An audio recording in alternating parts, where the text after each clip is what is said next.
Mesdames, Messieurs, bonjour, bienvenue aux 12h de ce 12 février. À la une de l'actualité à Kidal, le ministre des Affaires étrangères a présidé hier les travaux de la 42e session du comité de suivi de l'accord de paix et de réconciliation au Mali, issu de l'accord d'Alger. Un signal fort à même de donner une impulsion au processus de paix. Nous écouterons Sabri Bourkadoum dans quelques instants.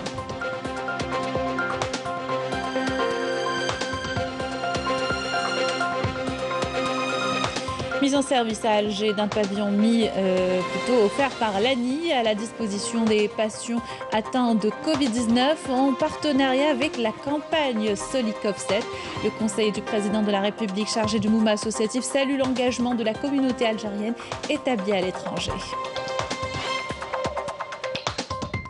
Et nous parlerons élevage dans ce journal avec ce gros plan sur une ferme de Bouchaoui. Comme beaucoup d'autres, le propriétaire des lieux tente de maintenir son investissement malgré les difficultés. Reportage. Bienvenue à tous, je vous le disais en titre, le ministre des Affaires étrangères Sabri Bourkadoum a présidé hier les travaux de la 42e session du comité de suivi de l'accord de paix et de réconciliation au Mali, issu du processus d'Alger. Cette session a eu lieu pour la première fois dans la ville de Kidal, un signal fort à même de donner une impulsion au processus de paix et de réconciliation parrainé par l'Algérie, a affirmé le chef de la diplomatie algérienne. Le ministre des Affaires étrangères a rappelé les engagements de l'Algérie pour assurer la paix et la stabilité dans la région. Je vous invite à écouter Sabri Bourkadoum. Notre visite à Kidal nous réjouit et nous rassure car elle illustre clairement l'intérêt que nous portions toujours au retour à la normale au Mali. Notre espoir est que notre exercice ouvre une nouvelle étape qualitative dans l'accompagnement des efforts que les frères maliens déploient pour consolider la paix et la réconciliation dans leur pays. Si vous êtes d'accord que cette rencontre ne doit pas être une rencontre comme les autres, alors démontrons-le ici à Kidal, à l'occasion de ce premier CSA délocalisé. Dans ce cadre, j'ai le plaisir d'annoncer que l'Algérie envisage de consentir un don humanitaire et avec des produits pharmaceutiques, ainsi que la réhabilitation d'au moins une école à Kidal. Et cela dans une première étape. Nous envisageons aussi le renforcement du programme des bourses, notamment dans la formation professionnelle. Je tiens à transmettre aux participants les vives salutations de M. Abdelmajid Tebboune, président de la République, qui connaît très bien cette région, et ses vœux de pleine réussite à cette rencontre. C'est là un événement qui revêt toute sa pertinence pour le Mali et ses partenaires de la médiation internationale, mais aussi pour la communauté internationale, qui accompagne inlassablement les efforts du retour à la stabilité du Mali engagé dans le cadre de l'accord de paix issu du processus d'Alger. C'est là également un signe d'avancée majeure sur le chemin de la paix et de la réconciliation entre les frères maliens, que les frères maliens ont tracé ensemble avec l'appui de leurs partenaires depuis Alger il y a déjà près de 6 ans, un chemin qui, comme vous le savez, n'a pas été facile à parcourir. L'actualité également, c'est la mise en service d'un pavillon offert par l'ANI au profit des patients atteints de Covid-19. 100 lits et 23 chambres ont été installés à Ain Benyen à Alger. Le conseil du président de la République, chargé du mouvement associatif et de la communauté algérienne établie à l'étranger, a salué l'engagement des acteurs de la campagne Solikov 7, partenaire de cette initiative. Amel Bouakba. C'est un pavillon sanitaire entièrement rénové et aménagé pour la prise en charge des patients atteints de Covid que l'autorité nationale indépendante des élections, l'ANI, met à la disposition du ministère de la Santé. Située à Ain Benyen, cette structure a été équipée de moyens médicaux nécessaires. Cette structure représente un trait d'union entre la société civile et l'État. Ce genre d'initiative témoigne de la solidarité entre tous les enfants de l'Algérie. Cela permet de rétablir la confiance entre les institutions étatiques et les citoyens. C'est une belle initiative concrétisée en un temps record. Les travaux d'aménagement de ce pavillon ont été réalisés en 45 jours. Je salue cet élan de solidarité exemplaire entre les enfants de l'Algérie établis à l'étranger et ceux résidant ici. Il s'agit d'une démarche de complémentarité entre les institutions de l'État et la société civile. Cela montre que nous pouvons réaliser ensemble beaucoup de choses au profit des citoyens. Nous saluons ces initiatives destinées au secteur de la santé et tous les efforts consentis par les différentes parties pour contrecarrer la propagation de cette pandémie et alléger ses effets.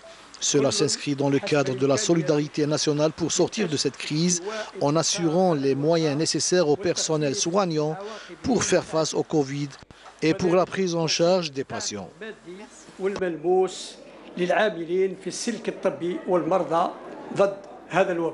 Grâce à cet élan de solidarité, des fonds ont été collectés pour équiper ce pavillon sanitaire composé de 23 chambres avec une capacité de 100 lits, de 2 salles d'examen et d'une pharmacie. Ce pavillon a été doté de lits médicalisés de tous les moyens nécessaires, dont des respirateurs artificiels et des médicaments, des fournitures pharmaceutiques et d'autres équipements destinés à la prise en charge des patients atteints de Covid. On est tous conscients de la difficulté, de la situation très difficile qu'a vécu le monde et qui vit toujours. L'Algérie, à l'instar de tous les pays, a été confrontée au défi de santé et ce défi ne peut être relevé que par l'union. Fruit du travail associatif et étatique, cette initiative s'inscrit dans le cadre de l'initiative Solikov pour lutter contre la pandémie du Covid-19. Et la vaccination contre le Covid-19 se poursuit. Toutes les wilayas ont reçu leur quota de vaccins selon l'Institut Pasteur. Et nombreuses ont déjà débuté l'opération. Exemple à Djelfa ou encore à Mila où les catégories prioritaires ont commencé à recevoir les doses de vaccins. Il s'agit notamment des personnels de la santé, les malades chroniques et les personnes âgées.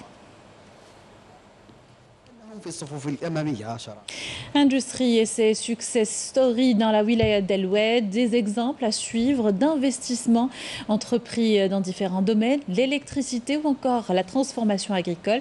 Une chose les réunit, ces entreprises participent au développement de la région. Abdelmajid Benrassi.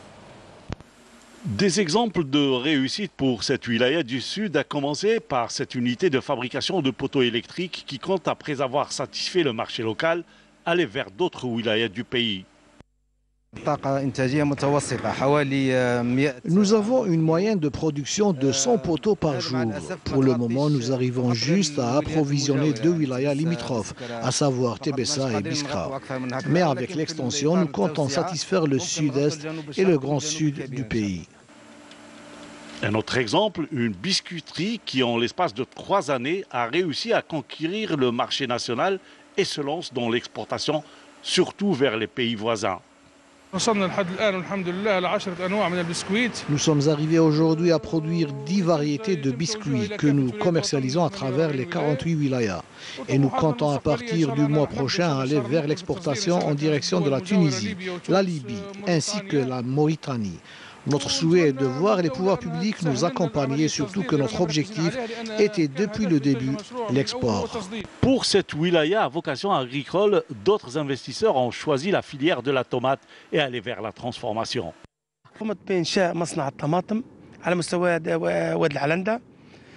J'ai réalisé depuis 2017 dans le cadre de l'excellence une conserverie de tomates au niveau de Wad al-Nenda. Je demande aux autorités concernées de nous aider au niveau de la banque. 3 exemples d'investissements qui aideront sans nul doute à la relance économique au niveau de cette grande wilaya du sud algérien. Et on va parler élevage à présent et pour cela direction une ferme à Bouchaoui. Comme beaucoup d'autres, le propriétaire des lieux tente de maintenir son investissement malgré les difficultés. Il a même accueilli des oiseaux exotiques pour diversifier l'offre. Naïm Aloualish l'a rencontré. Reportage. 2 mois que ces 80 génisses venus de France évoluent dans cette ferme à Bouchaoui, attendant patiemment de mettre bas dans 7 mois. Un premier village permettant aux génisses d'accéder au cercle de vaches laitières, dont une seule peut donner jusqu'à 25 litres jour, vendu directement aux laiteries publics. Il y a 1 mois, cet éleveur s'est séparé de son cheptel de 178 veaux d'engraissement ainsi que de ses 8 ouvriers, tant le prix de l'aliment à bétail est passé de 3 800 à 6 800 dinars la tonne, intenable pour l'exploitant. On ne peut plus faire face par rapport aux augmentations des prix des aliments de bétail, et puis de foin. Et à la boîte de foin qu'on avait achetée l'année passée à 280 dinars, cette année il est à 6 000 dinars, plutôt à 600 dinars. On ne peut pas faire face. On est en train de travailler dans le noir. Et c'est sûr qu'on va le... Qu'est-ce que vous demandez?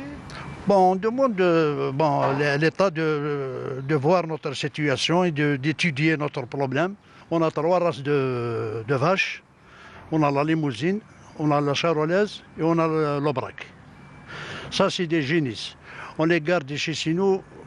Une vache, elle peut vivre jusqu'à de 15 à 17 ans. Plus du bétail, on élève dans cette ferme particulière des ovins de Syrie, ainsi que des animaux de basse-cour, dont des poules russes et chinoises, des autruches, des pintades, des canards, des oiseaux coureurs inaptes au vol complètement exotiques. Volaille, il fait jusqu'à 5 000 dinars l'unité, donc 10 000 les deux. Ça me revient un peu cher, mais j'ai espoir de récupérer mon investissement. J'ai fait ça pour l'expérience, voilà. Quelques périmètres de cette ferme, qui s'étalent sur 3,5 hectares, sont dédiés au pâturage, aux agrumes, en plus des différents étables, idéal pour un futur pôle touristique, une idée en gestation chez les exploitants. Pour rappel, le ministère de l'Agriculture a annoncé durant la semaine écoulée des mesures d'accompagnement au profit des éleveurs. Il s'agit notamment de proposer de l'aliment de bétail à des prix étudiés. Et à l'étranger, les Sahraouis estiment que la nouvelle administration des États-Unis, conduite par Joe Biden, devrait rectifier la décision de l'ex-président américain Donald Trump sur le Sahara occidental afin de renforcer le droit international, écrit le journaliste Nicolas Niarchos dans The New Yorker. Le journaliste britannique spécialisé dans les conflits cite entre autres Mouloud Saïd, le représentant du Front Polisario à Washington, qui a déclaré « Nous sommes convaincus que le président Biden n'approuvera pas la transaction illégale faite par Trump. » Au Yémen, la moitié des enfants de moins de 5 ans vont souffrir de malnutrition en 2021 et des centaines de milliers d'entre eux pourraient en mourir faute d'assistance humanitaire suffisante, avertissent aujourd'hui des agences onusiennes dont l'UNICEF et l'OMS. On parle de près de 2 300 000 enfants concernés. Parmi eux, 400 000 devraient souffrir de malnutrition aiguë, sévère et pourraient mourir s'ils ne reçoivent pas un traitement urgent. Une hausse de 22% par rapport à 2020 dans ce pays en proie à la guerre. Et les États-Unis ont acquis 200 millions de doses supplémentaires de vaccins contre le Covid-19 dans le cadre de sa campagne de vaccination massive, a annoncé hier le président Joe Biden. Il s'agit de 100 millions de doses de vaccins Moderna et 100 millions de vaccins Pfizer-BioNTech. Le pays compte vacciner 300 millions d'Américains d'ici la fin du mois de juillet. Retour dans le pays, on vous emmène à présent au Qsr de Kerzaza, à Béchar, avec son minaret vieux de 3 siècles, le plus ancien de la région, et Dar el-Baïda, sa zaouia, qui a été pendant longtemps un pôle de rayonnement culturel, mais aussi un refuge pour les moudjahidines durant la guerre de libération nationale. Visite des lieux, signée Raouf Hamouche. Ici, nous sommes à Dar el-Baïda, siège de la Zaouia de Qsr Kerzaz. Ce site archéologique constitue l'un des repères identitaires et culturels de la région, notamment durant la période coloniale. Toutes les décisions concernant le devenir des habitants de la région étaient élaborées ici.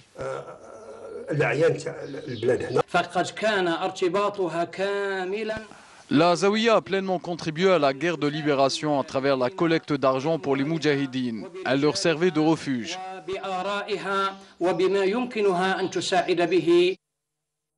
La restauration de Dar Beida se poursuit par la direction de la culture de la wilaya de Béchar. Cette restauration permettrait à ce vestige historique de garder toute sa beauté. Il y a encore des familles qui vivent dans Sorsar. L'année dernière, nous avons procédé à l'assainissement du lieu. Cette année, nous comptons engager d'autres chantiers pour faciliter la vie aux habitants. La localité de Kerzaz, connue pour sa zawiya de Sid Ahmed Ben Moussa et son minaret de Oued Sawra vieux de 3 siècles, pourrait devenir une autre destination touristique de la région. C'est la fin de ce journal. Merci de l'avoir suivi. Tout de suite des nouvelles du ciel avec Falia Lechir. Quant à moi, je vous souhaite une excellente journée sur Canal Algérie.